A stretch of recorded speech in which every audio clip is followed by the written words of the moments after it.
বন্ধুরা আজকের ভিডিওটা খুবই গুরুত্বপূর্ণ, কারণ আজকের ভিডিওতে আমি শেয়ার করব ফেসবুকের কন্টেন্ট মনিটাইজেশন পেতে হলে আপনাকে কোন বিষয়গুলো মানতে হবে এবং কোন বিষয়গুলো না মানলে আপনি কখনোই কন্টেন্ট মনিটাইজ এবং ক্রিয়েটর পান আপনি পাবেন না।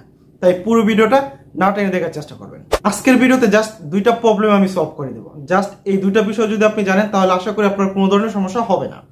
নাম্বার 1, এরকম অনেকেই আছেন যাদের পেজ বা প্রোফাইলে 50,000, 1 লাখ, 2 লাখ পর্যন্ত ফলোয়ার্স আছে, কিন্তু আপনি কন্টেন্ট মনিটাইজেশন পান নাই। আপনার পেজ বা প্রোফাইলে আপনার কন্টেন্ট নিজের না, মানে আপনি অন্য কোথাও থেকে আপনি ভিডিও নিয়ে আসছেন বা ছবি নিয়ে আসছেন।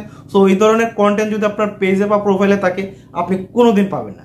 সো সমাধান একটাই, আপনাকে সকল কিছু ডিলিট করে দিতে হবে। ডিলিট করে আপনাকে আবার নতুন করে নিজের কন্টেন্ট থাকতে হবে। এক কথায় নিজের ফেস ভ্যালু থাকতে হবে, নিজের সবকিছু থাকতে হবে, তাহলে আপনি কন্টেন্ট মনিটাইজেশন পাবেন, নয়তো আপনি কখনোই পাবেন না। নাম্বার 2, যারা ভাবছেন নতুন কন্টেন্ট ক্রিয়েটর হিসেবে কাজ করবেন তারা কোন বিষয়গুলো মানবেন। এখানে আপনাকে অবশ্যই দ্বিগুণ সতর্ক থাকতে হবে। যেহেতু আপনি নতুন সেহেতু আপনাকে অবশ্যই অরিজিনাল কন্টেন্ট ক্রিয়েটর হতে হবে। ফেসবুক যেহেতু এখন নিজে থেকে কন্টেন্ট মনিটাইজেশন দিবে, আপনার অ্যাপ্লাই করার কোনো অপশন নাই, সেহেতু আপনাকে অবশ্যই সবকিছু নিজের থাকতে হবে, তা না হলে আপনি পাবেন না। ওভারঅল যে বিষয়টা দাঁড়াচ্ছে, যারা মনিটাইজেশন পাইছেন তাদের হিসাবটা বাদ, যারা পান নাই কন্টেন্ট মনিটাইজ বা ক্রিয়েটর পান নাই, তারা অবশ্যই ফেস বা প্রোফাইলে দেখবেন আপনার নিজের কন্টেন্ট আছে কিনা। যদি নিজের কন্টেন্ট না থাকে সব ডিলিট করে দিবেন, দিয়ে আবার নতুন করে নিজের সবকিছু আপলোড করবেন। তো আশা করি আজকের ভিডিওটা আপনার কাজে আসবে। তারপরে যদি কোন প্রবলেম থাকে আপনি কমেন্টে জানাবেন, আমি সমাধান করার চেষ্টা করবো। ধন্যবাদ।